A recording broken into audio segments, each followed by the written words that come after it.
بسم اللہ الرحمن الرحیم۔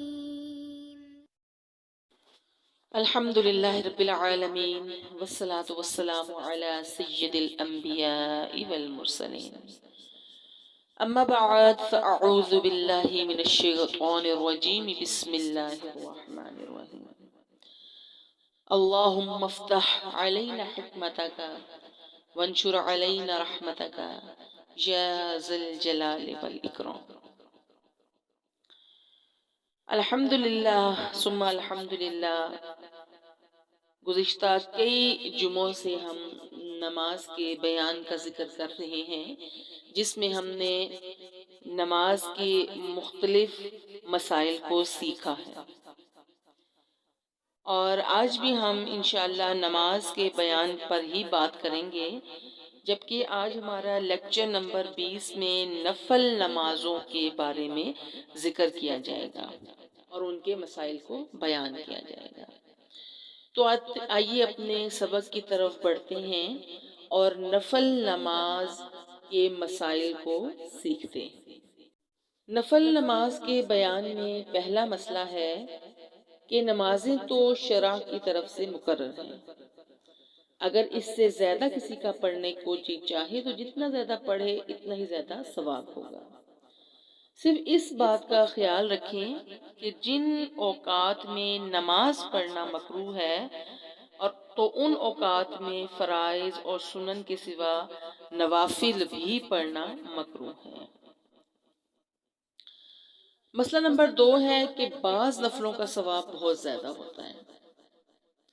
اس لیے ان نفلوں سے ان کا پڑھنا بہتر ہے کہ تھوڑی سی محنت میں بہت سا ثواب مل جاتا ہے۔ مثلاً تحیۃ الوضو ہے، اشراق کے نوافل ہیں، چاشت ہے، اوابین، تہجد اور صلاۃ تسبیح۔ مسئلہ نمبر 3 ہے کہ تحیۃ الوضو اس کو کہتے ہیں کہ جب کبھی وضو کرے تو وضو کے بعد 2 رکعت نفل پڑھ لیا کریں۔ حدیث شریف میں اس کی بڑی فضیلت آئی ہے، لیکن جس وقت نفل نماز مکروہ ہے اس وقت میں نہ پڑھیں۔ مسئلہ نمبر 4 ہے اشراق کی نماز۔ اشراق کی نماز کا طریقہ یہ ہے کہ جب فجر کی نماز پڑھ چکیں تو جائے نماز پر سے نہ اٹھیں،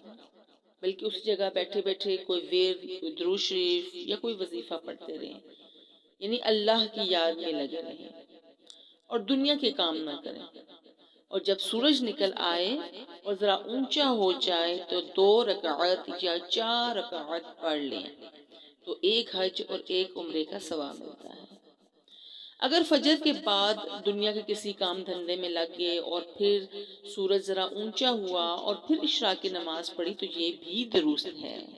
لیکن ثواب میں بہرحال کمی ہو جائے گی۔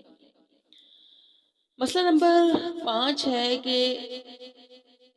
پھر جب سورج تھوڑا مزید اونچا ہو جائے اور دھوپ تھوڑی تیز ہو جائے تو پھر کم سے کم 2 رکعت پڑھیں، یا زیادہ سے زیادہ 4 یا 8 یا 12 رکعت پڑھ لیں۔ اس نماز کو چاشت کی نماز کہتے ہیں اور اس کا بھی بہت ثواب ہے۔ مسئلہ نمبر 6 ہے کہ مغرب کے فرض اور سنتوں کے بعد کم سے کم 6 رکعتیں اور زیادہ سے زیادہ 20 رکعتیں پڑھیں، اس کو اوابین کہتے ہیں۔ مسئلہ نمبر 7 ہے کہ آدھی رات کو اٹھ کر نماز پڑھنے کا بڑا ہی ثواب ہے، اور اس نماز کو تہجد کہتے ہیں۔ تہجد کی کم سے کم 4 رکعتیں اور زیادہ سے زیادہ 12 رکعتیں ہیں، نہ ہو تو 2 رکعتیں ہی پڑھ لینی چاہیے۔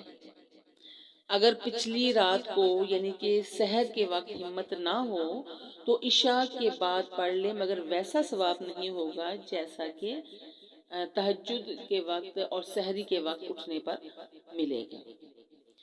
مسئلہ نمبر 8 ہے صلاۃ التسبیح۔ صلاۃ التسبیح کا حدیث شریف میں بڑا ثواب آیا ہے، اس کے پڑھنے سے بے انتہا ثواب ملتا ہے۔ حضور صلی اللہ علیہ وآلہ وسلم نے اپنے چچا حضرت عباس رضی اللہ تعالی عنہ کو یہ نماز سکھائی تھی، اور فرمایا تھا کہ اس کے پڑھنے سے تمہارے تمام اگلے پچھلے نئے پرانے چھوٹے بڑے سب گناہ معاف ہو جائیں گے۔ اور فرمایا کہ اگر ہو سکے تو ہر روز پڑھ لیا کرو، اور ہر روز نہ ہو سکے تو ہفتے میں ایک دفعہ پڑھ لو، اگر ہفتے میں بھی نہ ہو سکے تو مہینے میں پڑھ لیا کرو، ہر مہینے بھی نہ ہو سکے تو ہر سال میں ایک مرتبہ پڑھ لو، اور اگر یہ بھی نہ ہو تو عمر میں ایک دفعہ ہی پڑھ لو۔ اس کے پڑھنے کا طریقہ یہ ہے کہ ہر رکعت میں 75 بار سبحان اللہ والحمد للہ ولا الہ الا اللہ واللہ اکبر کو مکمل کرنا ہے، اور تسبیح کے آخر میں سبحان اللہ والحمد للہ ولا الہ الا اللہ واللہ اکبر ولا حول ولا قوة الا باللہ العلی العظیم ایک بار پڑھنا ہے، یعنی ایک رکعت میں 75 مرتبہ اور چاروں رکعتوں میں 300 مرتبہ اس تسبیح کو پڑھنا ہے۔ مسئلہ نمبر 9 ہے کہ اگر کسی رکن میں تسبیحات بھول کر کم پڑھ لی گئیں یا چھوٹ گئیں تو اب اگلے رکن میں ان بھولی ہوئی تسبیحات کو بھی پڑھ لیں۔ مثلاً اگر رکوع میں 10 مرتبہ تسبیح پڑھنا بھول گئیں اور سجدے میں یاد آیا کہ میری کچھ تسبیحات رہ گئی تھیں تو اب سجدے والی 10 تسبیح پڑھ کر بھولی ہوئی تسبیحوں کو بھی ساتھ پڑھ لیں۔ مسئلہ نمبر 10 ہے کہ سنت نماز میں اور نفل نماز کی سب رکعتوں میں الحمد کے ساتھ سورت ملانا واجب ہے، اگر قصداً سورت نہ ملائے گی تو گناہگار ہوگی، اور اگر بھول گئی تو سجدہ سہو کرنا پڑے گا۔ مسئلہ نمبر 11 ہے کہ نفل نماز کی جب نیت باندھ لی تو اب اس کا پورا کرنا واجب ہے، اگر توڑ دیں گی تو گناہگار ہوں گی، اور جو نماز توڑ دے گی اس کی قضا بھی کرنا پڑے گی۔ تو یہ تھی ہماری کچھ نفل نمازوں کے مسائل۔ آئیے انہی مسائل کو ایک بار ہم پھر دہرا لیتے ہیں تاکہ یہ اچھی طرح ذہن نشین ہو سکے۔ نفل نمازوں کے مسائل میں ہم مسئلہ نمبر 1 کو سیکھتے ہیں کہ نمازیں تو شرع کی طرف سے مقرر ہیں، اگر اس سے زیادہ پڑھنے کو کسی کا دل چاہے تو جتنا چاہے زیادہ پڑھ لیں اتنا ہی زیادہ ثواب ہوگا۔ بس صرف اتنا ہی خیال رکھنا ہے کہ جن وقتوں میں نماز پڑھنا مکروہ ہے انہی اوقات میں فرض اور سنت اور نوافل سب پڑھنا مکروہ ہیں۔ مسئلہ نمبر 2 ہے کہ بعض نوافلوں کا ثواب بہت زیادہ ہے، اس لیے کوشش کرنی چاہیے کہ ان نوافل کو ہم زیادہ پڑھیں تاکہ تھوڑی سی محنت میں بہت سارا ثواب مل سکے۔ مختلف نوافل یہ ہیں جن کا بہت ثواب ہے، جیسے تحیۃ الوضو ہے، اشراق ہے، چاشت ہے، اوابین، تہجد اور صلاۃ التسبیح۔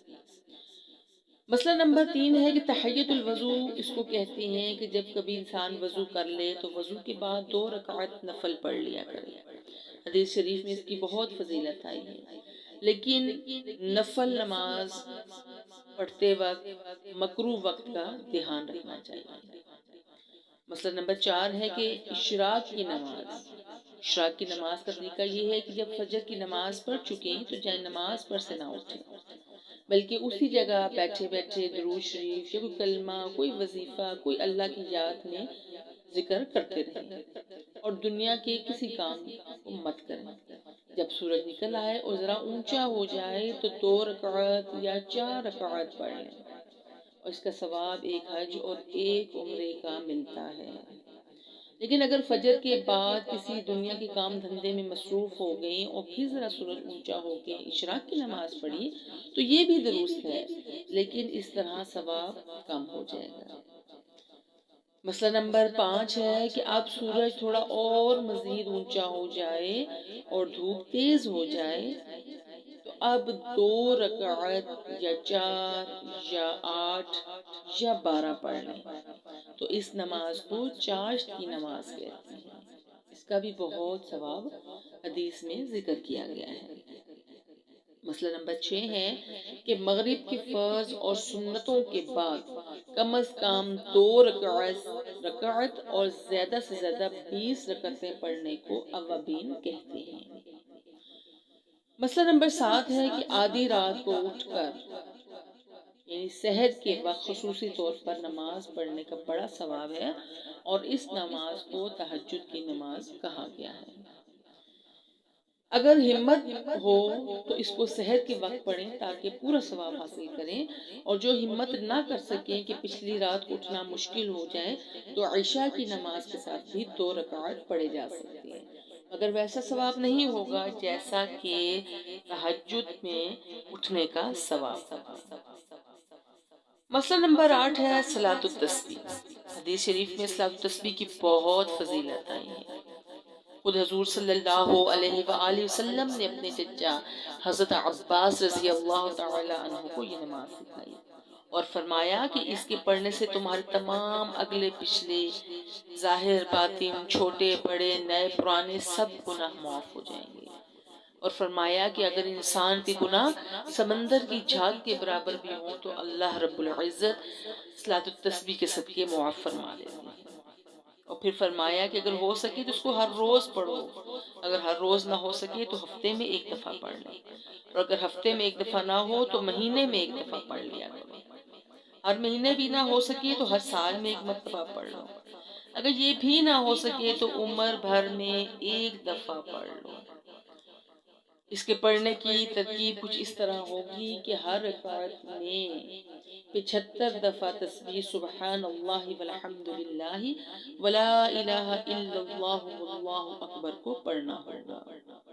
اور اگر ایک رکعت میں 75 مرتبہ تسبیح پڑھی جائے تو چاروں رکعتوں میں 300 مرتبہ کی عدد کو پورا کیا جائے گا۔ اگلا مسئلہ ہے کہ اگر ایک رکعت میں تسبیح کا کچھ حصہ رہ جائے اور ایک رکن میں 10 مرتبہ مکمل نہ کر سکے، مثلا کہ اگر رکوع میں 10 دفعہ اس تسبیح کو پڑھنا تھا اور اگر رہ جائے تو سجدے میں جاتے ہوئے سجدے کی تسبیح کو 10 دفعہ پڑھ کر دوبارہ جتنا باقی اس کا رہ گیا تھا وہ بھی پڑھ لے۔ اگلا مسئلہ ہے کہ سنت اور نفل کی سب رکعتوں میں بھی الحمد کے بعد سورت ملانا واجب ہے، اگر جان بوجھ کے سورت نہیں ملائے گی تو گناہ گار ہوگی، اور اگر بھول گئی ہے تو اب سجدہ صاف کرنا لازمی ہے۔ مسئلہ نمبر 10 ہے کہ کسی نے نفل نماز کی نیت باندھ لی، اب اس کا پورا کرنا واجب ہے، اگر تو نماز توڑ دیں گی تو گناہ گار ہوں گی، اور نمازی کے نماز توڑنے پر اس کی قضا بھی کرنا پڑے گی۔ اللہ تعالیٰ سے یہ دعا ہے کہ نماز پڑھتے وقت اس کی تمام شرائط کو ملحوظ خاطر رکھنے کی توفیق عطا فرمائے، اور فرائض کے ساتھ ساتھ نوافل کی بھی پابندی کرنے کی توفیق عطا فرمائے، خصوصاً بالخصوص وہ نوافل جن کی حدیث شریف میں بہت تاکید آئی ہے اور جن کو بہت پسند کیا گیا۔ اللہ تعالیٰ ہمیں نماز پڑھنے والوں میں شامل فرمائے، اپنے فرما بردار بندوں میں شامل فرمائے، اور اللہ رب العزت سے یہی دعا ہے کہ رب جعلنی مقیم الصلاۃ ومن ذریتی ربنا وتقبل دعاء ربنا اغفر لی ولوالدی وللمؤمنین یوم یقوم الحساب، آمین یا رب العالمین، وآخر دعوانا ان الحمد للہ رب العالمین، والسلام علیکم ورحمۃ اللہ وبرکاتہ۔